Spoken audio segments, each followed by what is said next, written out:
Hey,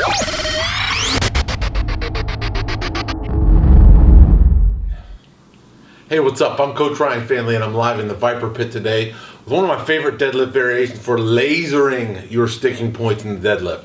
So if you have a certain place where you suck, this is a great drill to improve your positioning in that portion of the pole. It's called Isometronic deadlifts. It's got other names. Some people call it isodynamic, statodynamic, isometric overcoming, many different ways, but the principle is the same. You're going to move the bar through a small range of motion and then contract isometrically against resistance.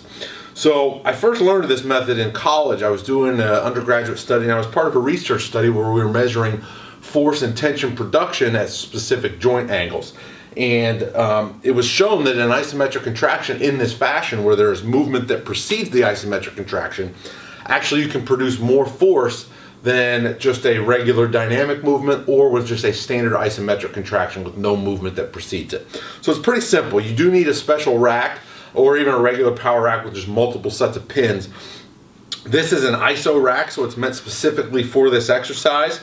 I don't know if you can see, but I've got two sets of pins here. So the bar is resting on one set of pins, then there's another set of pins above the barbell that I'm going to actively pull against.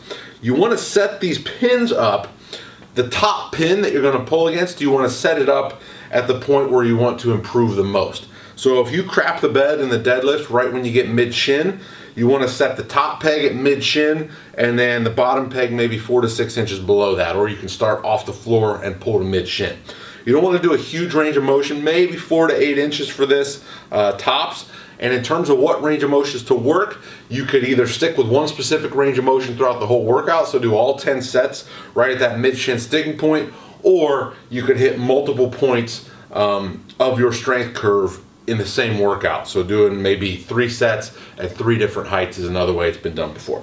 So it's pretty simple. You're gonna start with the bar on the bottom set of pins, get in position, and then you pull into the top pins. Now, when you hit the top pins, you don't just chill out and relax there. You are actively trying to rip the bar through the pins. So pull, pull, back down. Again, pull, lift. You want to make sure you're in good body posture in that isometric position when you're actively pulling. Another thing you want to make sure of is you want to make sure you got enough load on the barbell. This doesn't work as well with an empty bar, for example, or with light weights. You want to use a challenging weight, so a weight that's tough for maybe 6 reps in that range of motion.